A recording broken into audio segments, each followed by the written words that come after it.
यह कहानी रामगढ़ नाम के एक छोटे से गांव की है। वहां रामू नाम का एक गरीब किसान रहता था। उसकी पत्नी का कुछ समय पहले निधन हो चुका था।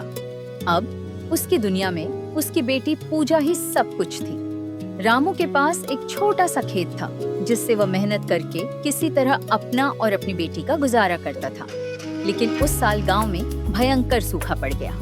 सभी किसानों की फसलें बर्बाद हो गई। रामू की फसल भी पूरी तरह नष्ट हो गई। अब उसके पास न घर चलाने के पैसे थे और न ही बेटी की स्कूल फीस भरने के। एक दिन वह घर में बैठा चिंता कर रहा था।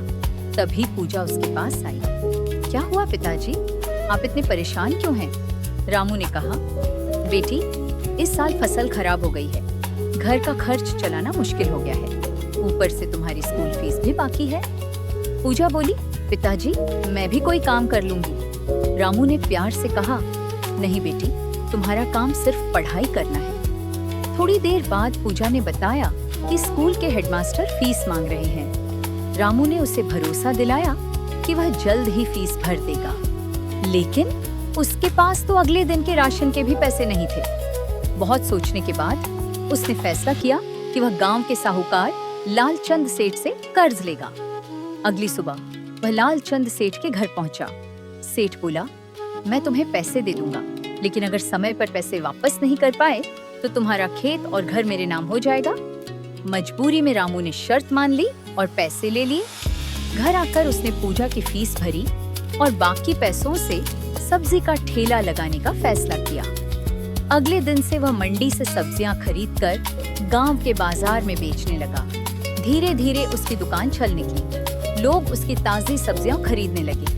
उसी गांव में महेश नाम का एक किसान रहता था। उसके पास बहुत सारी जमीन थी और उसे दूसरों की जमीन खरीदने का लालच रहता था। जब उसने रामू को सब्जियां बेचते देखा तो सोचा, अगर रामू कर्ज नहीं चुका पाया तो उसकी जमीन सेठ ले लेगा, फिर मैं वह जमीन खरीद लूंगा। लेकिन कुछ दिनों बाद उसे पता चला कि रामू का काम अच्छा चल रहा है और वह जल्दी ही कर्ज चुका देगा। ये सुनकर महेश परेशान हो गया।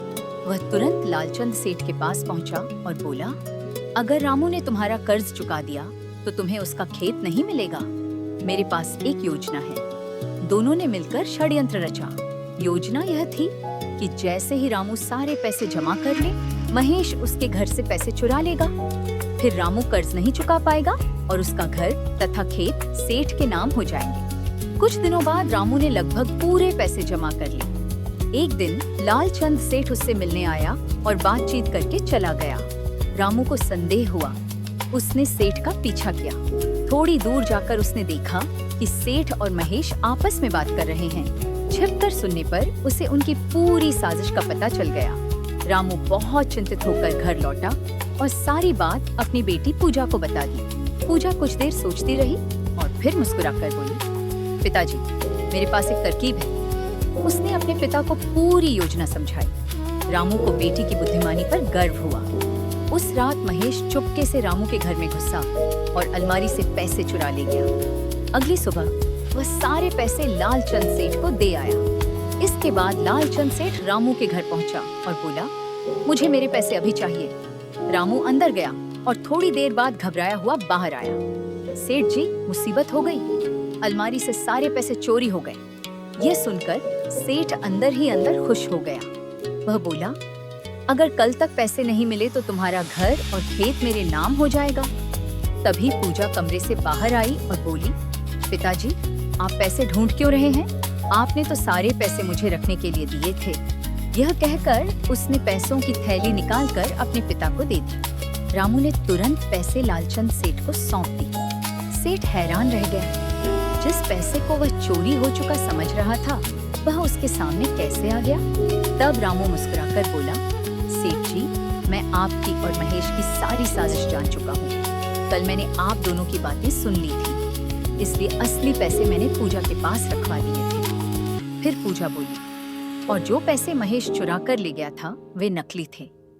ये सुनते ही लालचंद सेठ के होश उड़ गए।